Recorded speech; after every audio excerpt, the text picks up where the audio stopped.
Olá! Chegando para você mais um módulo do Descomplicando a Menopausa. Esse módulo já é o módulo 4. E nesse módulo nós vamos falar sobre alguns aspectos muito chatos, desagradáveis, que é assim, campeão de reclamação das mulheres, que são, que será os fogachos, a insônia e a irritabilidade, né? E tudo tá ligado, um tá ligado no outro aí. Às vezes é uma coisa que gera gatilho para que a outra aconteça, né? Então, são sintomas muito desagradáveis. Vamos começar falando dos fogachos, né? Que é muito comum, muito antes até de entrar na menopausa de fato. Então, naquele período da perimenopausa, né, já começa a ter aqueles calores do nada, né? Como eu escrevi para você aqui, né? Os fogachos são episódios súbitos de sensação de calor, que acontece geralmente na face, no pescoço, né, na parte superior do tronco. E ele, da mesma forma como ele vem, ele vai, não é mesmo? Some do nada, ele aparece do nada e some do nada. É muito desconfortável, né? E geralmente são acompanhados de rubor facial, então começa a ficar a pele, né, fica vermelha, avermelhada, gera aquela coisa quente no rosto, né? Suores também são muito comuns de acontecer, juntamente com esses fogachos, palpitações no coração, vertigens, cansaço muscular, tá? Então, é muito comum de acontecer isso daí, né, de acompanhar o fogacho. E por que, né, que isso acontece? O que acontece? Na verdade, é uma desregulação no mecanismo de controle térmico do nosso corpo por conta da diminuição dos níveis de estrogênio. Então, mais uma vez, o motivo principal é a queda do hormônio estrogênio. Tá? Então, ele acaba desregulando o nosso controle térmico corporal e por isso acaba gerando esses calores repentinos, né? Tudo bem, Cláudia, mas e aí? O que eu faço para melhorar isso, né? Para mudar a minha vida, porque está insuportável. Primeiro ponto, melhorando os seus hábitos alimentares, você já consegue ter uma boa melhora, sim, tá? Por quê? Se você tem uma alimentação à base de alimentos que inflamam, que geram toxinas no seu corpo, pensa só, o seu corpo já está lutando lá com aquela queda hormonal do estrogênio, né? E aí você intoxica ainda mais o seu corpo, ele vai lutar contra a toxina também. Então vai ser uma luta, uma guerra, né, no seu corpo. Então você precisa oferecer um suporte para o seu corpo para que ele lide da melhor maneira possível com essa queda do estrogênio. E como? Aumentando o consumo de alimentos naturais, como frutas, verduras e legumes, reduzindo o consumo de açúcar, gorduras, carne vermelha. Tem muitos estudos que relacionam a carne vermelha de forma negativa com a menopausa, tá? Para diversos aspectos. Então, se você gosta, faz questão, reduz a quantidade. Pelo menos ali no máximo umas 2 vezes por semana já tá ótimo. Se você conseguir reduzir assim, já tá excelente, tá? Ai, Cláudia, mas e as vitaminas da carne? Como é que eu faço? Não se preocupe. Na consulta, você já deve ter relatado isso para mim, já conversamos a respeito. Vou te oferecer um suporte para isso, para suprir toda a sua necessidade. E é muito importante que você tenha cuidado com gengibre e pimentas, porque são alimentos que acabam gerando até um calor maior, né? E acabam prejudicando. Se você já tem uma tendência a ter fogachos, então cuidado. Perceba se quando você consumir pimentas, aumenta um pouco mais o calor ou não, tá? Começa a observar. É muito importante isso. Então, os hábitos alimentares são fundamentais, tá? Para que haja melhora. E dentro desses hábitos, tem alguns alimentos chave aí, né? Que inclusive eu já coloquei no seu plano alimentar se essa foi uma queixa sua. Por exemplo, a beterraba. Ela tem o óxido nítrico, então ela ajuda, né, a regular a temperatura. Então, é muito bem-vinda, muito benéfica nessa fase. Além disso, também, além da gente melhorar a alimentação, tem a terapia de reposição hormonal para quem é adepta e para quem pode, tá? A vitamina E é um nutriente muito importante também para esse sintoma. Redução de peso, então se você está muito acima do peso, tem uma gordura abdominal grande que está sendo prejudicando a sua saúde, é importante também reduzir o peso, porque isso acaba gerando também faz com que essa desregulação fique ainda maior, tá? E os suplementos alimentares, né, que também, como eu falei, são bem importantes no caso de você não conseguir obter tudo da alimentação, tudo que você precisa. Temos ainda a fitoterapia, tá? São alguns fitoterápicos importantes e muito benéficos na fase da menopausa. Os principais deles contêm fitoestrogênios, que são substâncias similares ao estrogênio humano. Então, ele trabalha como uma reposição hormonal, mas de forma natural. Ele não é o hormônio em si. São alimentos fitoterápicos, plantas, suplementos, nutrientes que vão fazer o papel do estrogênio humano, tá? E aí eu vou dar alguns exemplos aqui, por exemplo, as isoflavonas, né? Elas são... Deixa eu pôr aqui mais pertinho para vocês analisar melhor. As isoflavonas, que é o composto ativo do glicinimax, então ela tem capacidade de normalizar os níveis de estrógeno circulante no corpo, tá? A recomendação é individual, ok? Temos também a amora negra, que contém também isoflavona, ela ajuda muito a diminuir a frequência e intensidade dos calores. Você pode consumir através do chá de amora ou cápsula. Tem gente que fala assim, o chá para mim não adianta nada. Tem gente que toma o chá e tem uma melhora absurda. Tem gente que usa cápsula, tem gente que prefere o chá. É muito particular, muito individual. Temos também o trevo vermelho, né? O trevo vermelho é uma leguminosa de flor roxinha. Ela é considerada uma punk. Punk é aquela planta alimentícia não convencional, que inclusive eu já até passei para você uma cartilha sobre as punks para você conhecer, né? E elas podem ser incorporadas nas saladas, nos seus refogados, nas sopas, né? É muito benéfica também essa plantinha aí.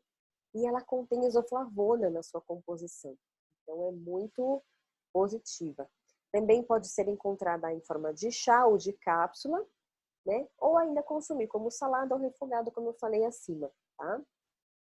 Ou ainda, tudo isso que eu falei para você, que eu tô falando, a gente consegue adicionar numa fórmula, tá? Dependendo aí do caso, da necessidade. Temos também a erva de São Cristóvão, né? Que possui propriedades anti-inflamatórias e analgésicas, então são muito positivas também para reduzir a alteração de humor, para regular os hormônios sexuais e a temperatura corporal. Ela também encontramos em forma de chá ou de cápsula, né? O consumo pode ser tanto de chá quanto de cápsula, fica a critério da pessoa que preferir, tá? E temos ainda os suplementos, né? Aqui, esses suplementos, eu estou colocando os básicos, assim, os que são assim, os mínimos necessários. Então, a vitamina D, que eu falei lá na saúde óssea, no módulo anterior, que ela é imprescindível. Aqui também ela é muito importante, tem um papel muito importante. O ômega 3 e o óleo de prímula. Tá? Então, são 3 nutrientes muito importantes, suplementos importantes aí para a suplementação. Mas, mais uma vez eu digo, a recomendação é feita de forma individual, tá? Porque cada indivíduo é único, tem as suas particularidades, vão reagir de forma diferente também a cada fitoterápico ou a cada suplemento, tá? E também tudo isso, tanto a suplementação quanto a fitoterapia, os fitoterápicos, eles precisam ser inseridos numa alimentação balanceada e equilibrada, né? Então você precisa seguir o plano alimentar, ter uma alimentação, né, como eu falei, pobre em açúcar, em gordura, à base de frutas, de verduras, de alimentos naturais, tá? com baixo consumo de industrializados, ultraprocessados, tá bom? É muito importante.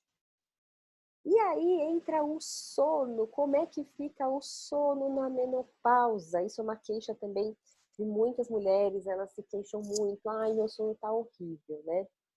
Tem alguns fatores que estão relacionados com a insônia. Por exemplo, se você já tem os fogachos, aquele suor noturno, aquele incômodo à noite, porque muitas mulheres reclamam da noite, né, desses fogachos à noite. Ah, eu vou dormir, eu acordo no meio da noite, suada, com aquele calor absurdo. Imagina, o seu sono já fica prejudicado, porque você vai levantar, muitas levantam para molhar o rosto, até mesmo para trocar a roupa, porque molha, né? Então acaba se incomodando demais. Então aí já fica irritada, aí já acorda, não consegue dormir. Então o sono já fica conturbado, né? O estresse decorrente das atividades diárias ou de situação que está passando por algum motivo no trabalho, na família, ou mesmo depressão, né? Porque esse é o momento, a menopausa é um momento que gera uma leve depressãozinha. Por quê? Alguns hormônios, né, com a queda do hormônio, alguns nutrientes também acabam sendo reduzidos, como por exemplo o triptofano. E o triptofano é o precursor da serotonina, que é o hormônio do bem-estar. Então acaba tendo uma leve depressão, né? Porque também todo momento que se vive, muitas mulheres têm dificuldades de aceitar, muitas mulheres sofrem muitos sintomas juntos. Então é um momento um tanto desafiador, né? Então, isso também acaba gerando a insônia. E os efeitos do envelhecimento, de um modo geral, também acabam gerando a insônia. O mau humor, então você fica mal-humorada, irritada, acaba gerando insônia, né? Alguns distúrbios também relacionados ao sono começam a aparecer nesse período. Então, é comum, tá? Não é que a gente precisa se acomodar e acostumar com isso. Ah, é normal, viu? Acostume-se porque é normal. Não. É comum, porém não deve se acostumar com isso, tá? Precisamos melhorar e mudar isso. Mesmo porque a insônia, ela pode gerar um cansaço durante o dia, um incômodo muito grande, uma irritabilidade, né? Porque você não dorme bem, você não acorda bem, você acorda cansada, porque você não teve um sono reparador, um sono gostoso, tranquilo, e isso vai gerar um cansaço durante o dia, você vai acordar indisposta, vai ficar cansada no meio do dia, não vai ter um bom rendimento no trabalho, nas suas atividades diárias, sejam elas qual forem, né? Também vai afetar a libido e a sua motivação para atividade sexual, porque você está cansada, indisposta, com sono. Quem tem libido nesse momento? Não tem. Quem tem vontade de ter relação sexual não tem. Né? Então, afeta tudo isso, né, a insônia. É muito desagradável.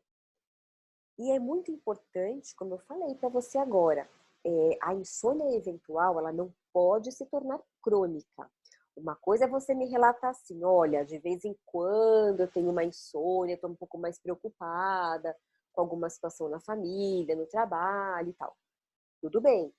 Agora, não pode ser diariamente, constantemente isso, porque vai chegar uma hora que isso vai desregular o seu cortisol, vai bagunçar a sua vida, tá? Então, não se acostume com isso, não deixe tornar crônica. É muito importante, se você perceber que está com dificuldade para dormir, que isso está sendo recorrente, está sendo frequente, a higiene do sono é muito positiva, sabe? Então, ter horários regulares para dormir e acordar, né? Então, procurar ter sempre o mesmo horário para dormir, não ter essa oscilação, né? Evitar os cochilos durante o dia, porque depois chega a noite você tem mais dificuldade para dormir. Ter um ambiente de dormir adequado, limpo, escurinho, confortável, sem barulhos, tá? Evitar o uso de álcool, café, né, cafeína, chá preto, refrigerante, depois das 17, 18 horas, porque se você já tem uma insônia, evita até mais cedo se você já está com problemas de insônia, tá? E evite ingestão de nicotina, então de cigarro, né? Pelo menos umas 4 a 6 horas antes de se deitar, né? Evite fumar. Evite levar problemas para a cama. Eu sei que isso é uma coisa que eu falo, mas é porque faz parte da higiene do sono. Mas eu entendo que às vezes é muito difícil, né? Mas então é um trabalho para você fazer, né? De hábito, trabalhando o seu hábito, né? Então tenta evitar. Pratique atividades físicas, né? E mentais regularmente. Então, de repente, uma meditação, uma yoga, isso é muito positivo para te ajudar. A atividade física faz você gastar energia, também isso é muito positivo, te cansa, né? Então, ajuda no sono. Ir para a cama somente na hora de dormir. A cama é lugar de dormir, não lugar de estudar, de ficar vendo televisão, de ficar mexendo no computador, no tablet, no celular. Cama é lugar de dormir, tá? Evite dormir com fome, tá? Coma alguma coisinha leve. Tá com fome? Viu que o jantar não foi suficiente? Come alguma coisinha leve antes de dormir. Eu tenho algumas opções lá no seu plano alimentar, coloquei algumas opções de ceia para te ajudar. Realizar atividades, né, repousantes e relaxantes, que prepare você para o sono. Então, uma meditação, como eu falei, de repente ler um livro, né, ficar quietinha, ouvir uma música calma, isso pode te ajudar. Jantar moderadamente em horário regular e adequado, se possível até às 19 horas. Eu entendo que a rotina de cada família é diferente, é difícil, né? Mas se possível até às 19. Em últimos casos, até às 20 horas, tá? E evite comer em excesso, né? Coisas gordurosas, quantidade excessiva de alimentos, porque a digestão já fica um pouco mais lenta à noite. Se você consumir uma quantidade muito grande de alimentos, a digestão vai ser mais difícil de ser feita e aí pode até prejudicar o seu sono, tá? E caso não esteja conseguindo dormir, não fica na cama, sabe? Não fica lá rolando de um lado pro outro, levanta, né? Quando tiver com sono, você deita e dorme, tá? E evite fazer uso de medicamentos para dormir, principalmente sem orientação médica, porque os medicamentos acabam viciando. Então você fica refém e não consegue mais dormir sem esse medicamento. Então, de repente, usar um chazinho calmante, né? Alimentos que também geram mais tranquilidade, mais calma, é muito positivo, tá? E falando nos chás calmantes, eu recomendo o chá de camomila, passiflora, melissa, mulungu. Esses são os melhores que eu gosto bastante. E aí, quando a gente pega assim, todos os sintomas indesejados dessa fase, né? Então, tem mulheres que têm diversos sintomas, tem mulheres que não têm nenhum, tem mulheres que têm um ou dois, somados a um sono ruim, a uma instabilidade emocional que essa fase proporciona, né? Então, muitas vezes tem uma instabilidade até no trabalho, instabilidade na família, às vezes o relacionamento com o marido, com família, com filhos, né?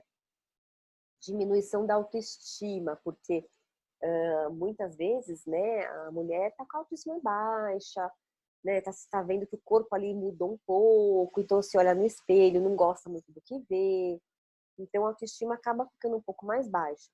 E alguns aspectos familiares, como eu falei, às vezes está com um problema familiar, com o marido, filho, mãe, pai, enfim. Tudo isso somado vai gerar uma irritabilidade. Então a mulher acaba ficando mais irritada, sabe? O humor fica ali meio alterado. E isso é comum também, tá? E aí tem também a questão do horror de envelhecer, né? É a aceitação. Isso é difícil para muitas mulheres. E muitas vezes leva um tempo para a gente aceitar, né, o envelhecer, aceitar a menopausa, aceitar que o corpo está mudando, aceitar tudo o que está acontecendo, porque é uma mudança muito grande, né? É um período de mudança forte. Então, isso aí acaba te perturbando muito antes do fim da menstruação. Então, muito antes de entrar de fato na menopausa, a mulher já começa, às vezes, a sentir algumas mudanças, já começa a ficar enlouquecida, né? Meu Deus, e agora, né? Tô mudando, a autoestima já fica lá embaixo, já começa a se sentir feia, indesejada, né? Então, por isso que é muito importante ter um bom relacionamento com o seu parceiro, com a família, conversar, ter diálogo, sabe? Isso faz muito bem, é muito importante ter esse apoio em casa da família. E aí, como que a alimentação, como é que a nutrição pode ajudar, né? Mais uma vez, a gente está falando aqui da alimentação, que ela pode ajudar muito. E como eu já falei anteriormente, sempre focando em alimentos naturais, sempre reduzindo o consumo de alimentos industrializados, especialmente os ultraprocessados, focando em nutrientes importantes. Então, é muito importante ter alimentos ricos nesses nutrientes. Então, são magnésio, o zinco, as vitaminas do complexo B, a vitamina D, a vitamina C, que é antioxidante, o triptofano, que é precursor da serotonina. O magnésio ajuda a gerar energia, ajuda no sono. O magnésio a gente tem diversas formas, né? Tem o inositol para ajudar no sono, o dimalato para gerar energia. Nós temos o zinco, que ajuda na imunidade, as vitaminas do complexo B, que ajudam a absorver diversos outros nutrientes e também eles têm uma ação antioxidante muito positiva, previne anemia, entre outras coisas. A vitamina D, que é importante para a saúde óssea, que já foi falada, é importante para a imunidade. A vitamina C, que é antioxidante, né? O triptofano, que eu já falei. Então, são nutrientes muito importantes e que estão lá no seu plano alimentar, tá bom? Então, mais uma vez, eu vou ficando por aqui. Opa, deixa eu parar de compartilhar aqui com você.